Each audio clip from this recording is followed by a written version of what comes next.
I'm just going to stand here for about 5 minutes and enjoy it. I'm kidding. That daily word was so fabulous for today because I am so blessed to be here. It is 1 month shy of the last time I did a Sunday service 3 years ago. 1 month shy of 3 years. And this is the second favorite thing I did as a minister was Sunday morning. And it's because of all of you who would come and who would share your energy. So I'm so grateful that you're here today. I would do this even if there was no one here, but I'm glad there are people here. So you might have noticed the title of the talk, and it is, Why Are You Here? Why are you here? So I'm going to invite you to think about that for just a moment and see what answer comes to you. Why are you here? And just notice, I bet for some of you, you might say it's because Reverend Jean's here and I've missed her. Thank you.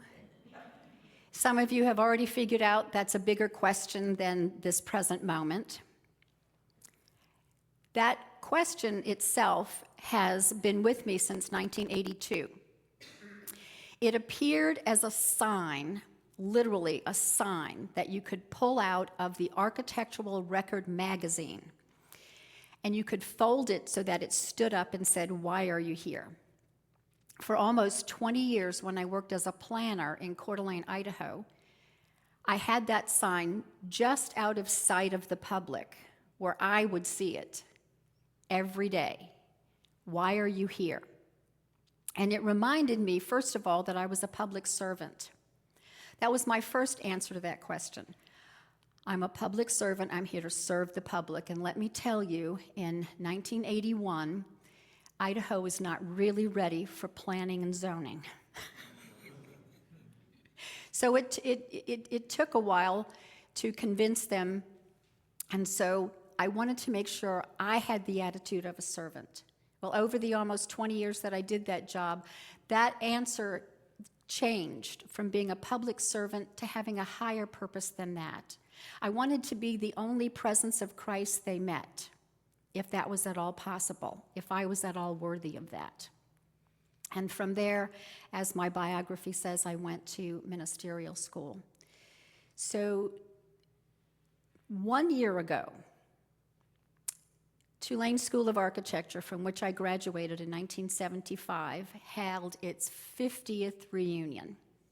I know, it makes me want to go, I'm really glad to be here.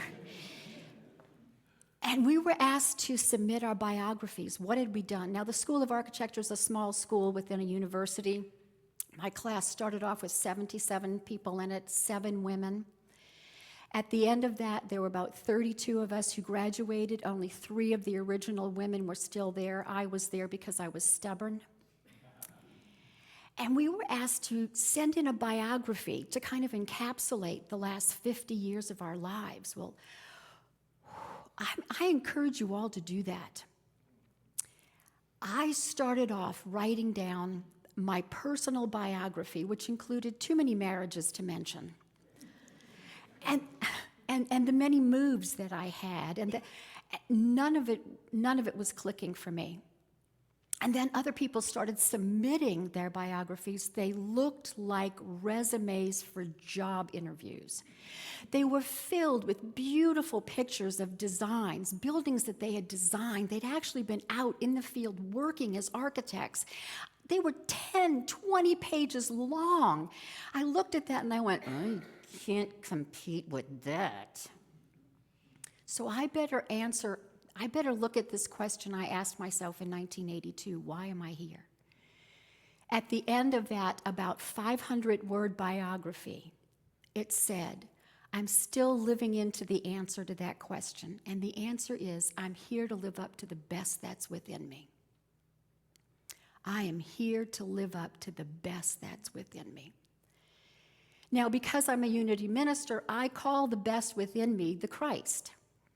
It goes by many different names. It's cosmic consciousness. You can call it any sort of thing in the Vedanta tradition that Reverend Bill is still teaching online.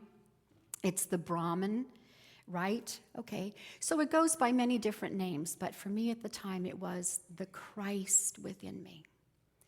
And I don't know about you, but I've known that truth for a long time. Living into that truth, however, takes a longer time. It takes a much longer time. And most of the time, I don't live up to the best that's within me. I've gotten far enough in my spiritual journey that I can live up to the better than average self.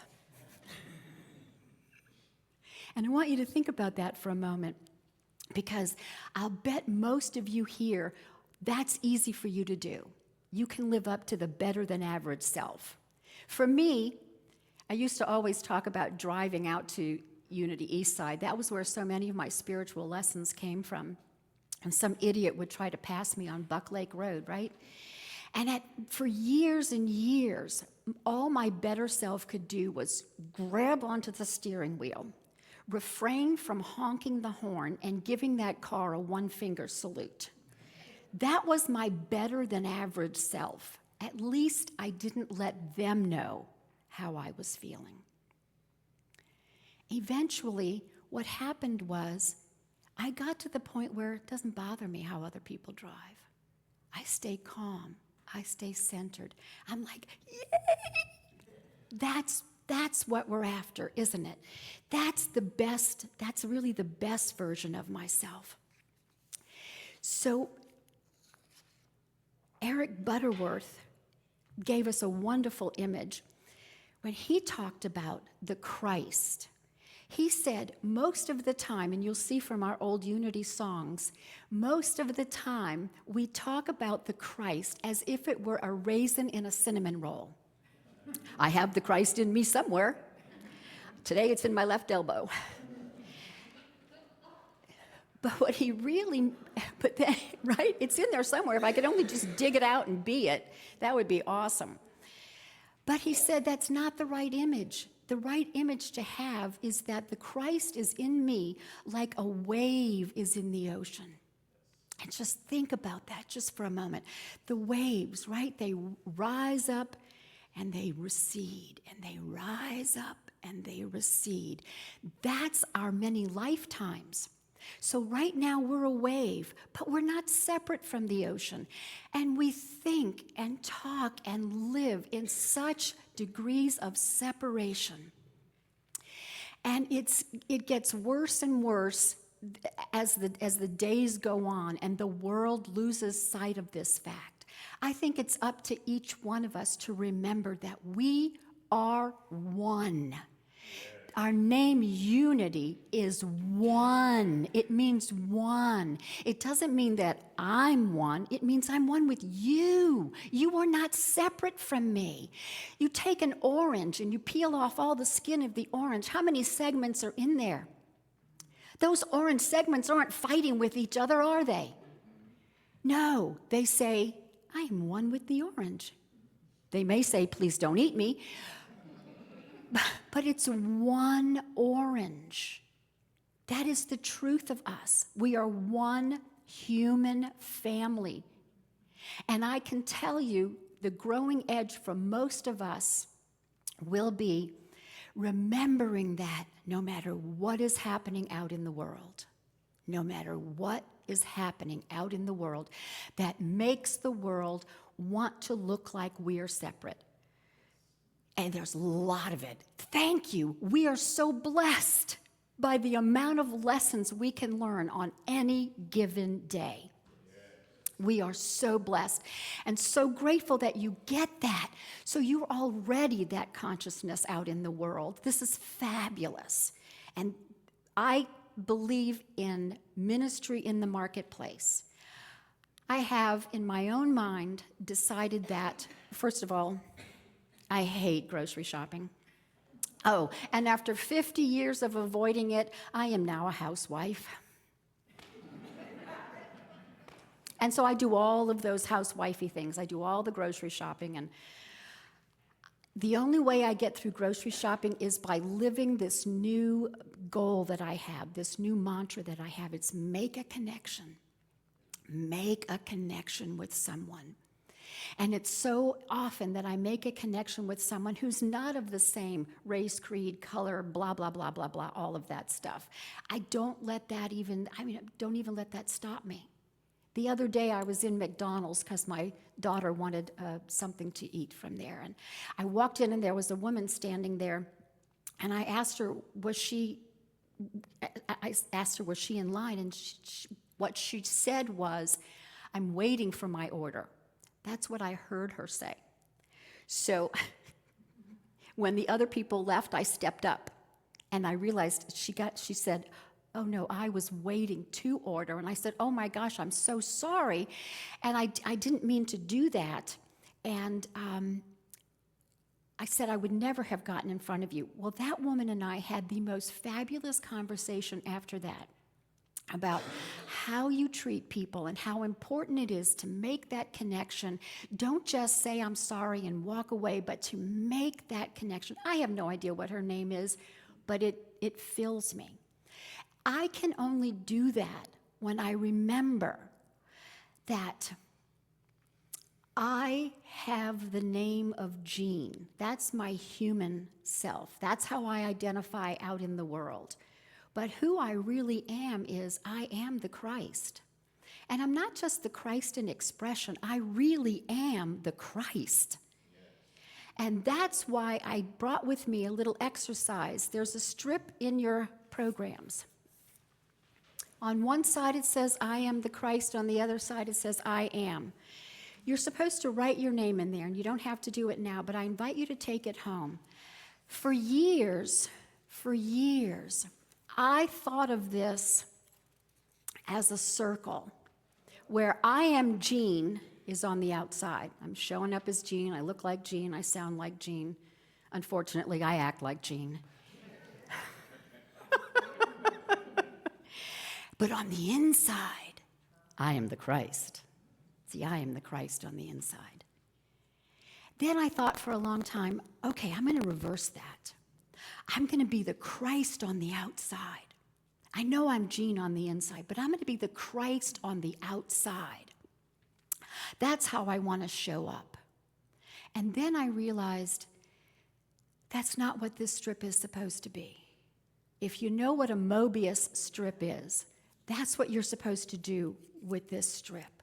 A Mobius strip becomes one continuous surface.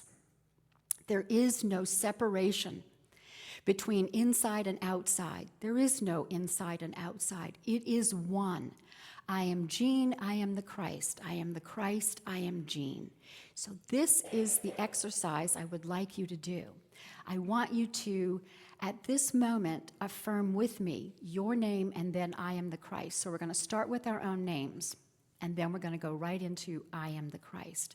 And I want to do this because we know that it gets into our consciousness better when we speak it ourselves. It's one thing to hear it.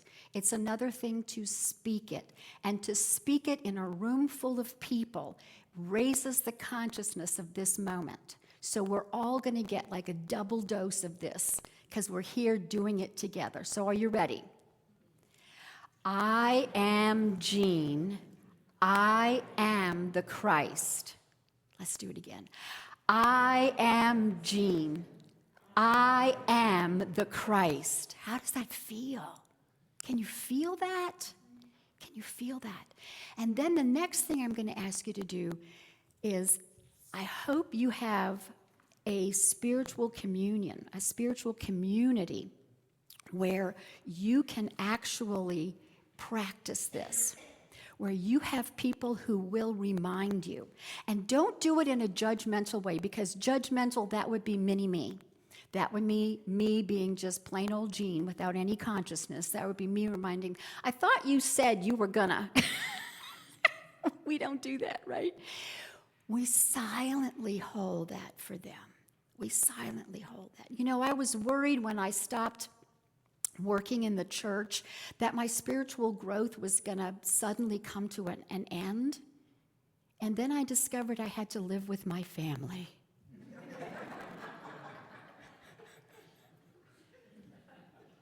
I wasn't gone 40 hours a week. And that's my training ground. That's my proving ground right now. And we have a 24-year-old daughter who's on the autism spectrum, and that is a whole different world than raising a neurotypical kid. That kid has no trouble telling me when she's feeling judgment from me. And that breaks my heart, because the last thing I want to do, God bless you, is judge her. So I am constantly being reminded that I am the Christ, and so is my daughter. And if I am the Christ, how does that change how I behave? How can I do what I think a parent needs to do, which is to continue to teach and to train and to try to pass on the lessons that we learned so that they don't have to go through what we went through. But instead of making it sound critical and judgmental, for one thing, she loves it to be fun. So if I can make it fun, if I can make it more of an inquiry rather than a comment, then it works. So you'll find that as you live into the Christ of your being every day, it gets easier. Not only does it get easier to relate to other people, but there is a peace that passes understanding. Just imagine a typical day or week in your life. And in that day or week, there is none of that that so often happens, right? That the shock, the sudden emotion, whatever that is, that you face it all with calm, because you know, I am the Christ, and the Christ can do all things. Jesus said, the Father within me can do all things. I of myself can do nothing. That's what he was saying. If Jesus showed up as mini-me, he couldn't do anything. But it's because of the power of God, the Christ, the divine, that cosmic consciousness, that he could do all things. That's true for us too. I know it seems hard, because there are always going to be triggers. The world is going to have its special set of little triggers, whatever that is. I could name a few at my house, but I won't. And if you see that as an opportunity to grow and to let that Christ self be more apparent in you, you really do understand why the word for today is so important. We are so blessed. We are so blessed to live the lives we live in a place like this, where most of us do not have any real struggle to survive. We're not really put up against actual barriers and physical struggles. Most of ours are emotional and psychological and mental. That's all happening in here. This is where denials, our famous unity denials, comes in handy, you know. This has no power over me. This has no power over me. Why? Because the Christ I am can. The Christ I am can. And if this is the only place I get to share this message in all of its fullness, that's fine. I want my life to demonstrate that. I want every day of my life to demonstrate that. And so do you. You're nodding your heads. You get this, don't you? You get this. So this is not a new lesson for you. This is just a reminder. I am the Christ. I am Jean. I am the Christ. I am. And I can look at you and see how true that is. So let's prepare for meditation, where we will take this within, and we will find that place in you that really, really connects with that truth. So we take a few intentional breaths.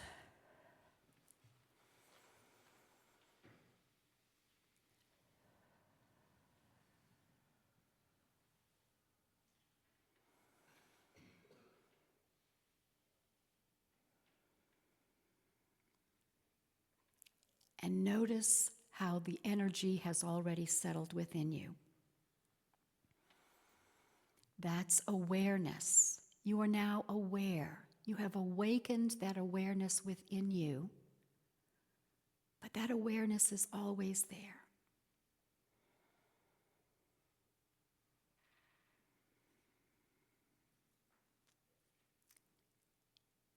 You begin to feel a sense of peace and calm.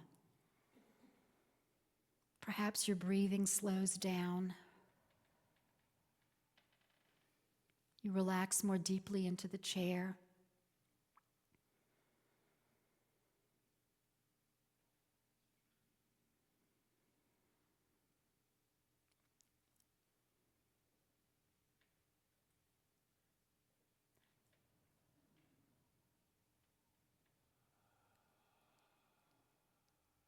And the more you relax, the more the mind lets go of its desire to know what's going to happen in the next moment. It just becomes open. And we affirm, I am open and receptive to the Christ of my being. I find new pathways within to connect me to the truth of my being.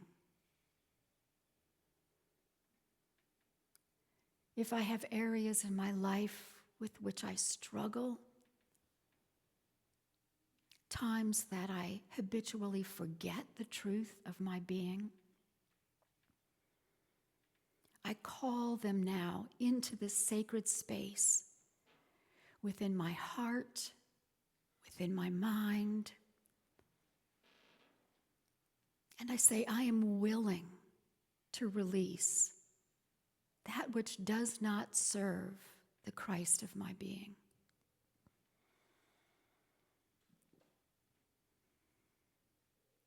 I am willing to release. And repeat that a few times. And remember to do that and breathe so that you can feel the release. Let the body know you're serious. I am willing to release having to be right. I am willing to release being afraid.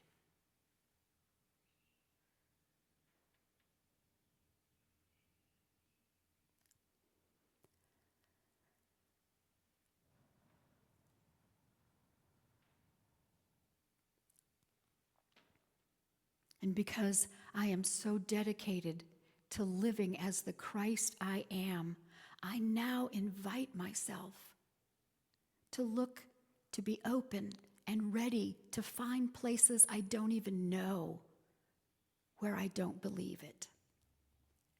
I commit to being more aware of when I stop acting as the Christ that I am, with no judgment and no condemnation, but only healing, breathing new life into that expression of Christ that I am.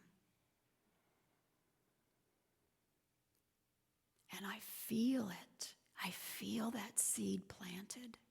And I know there are other areas of my life in which I can find more peace and more comfort as I live into the Christ in those areas.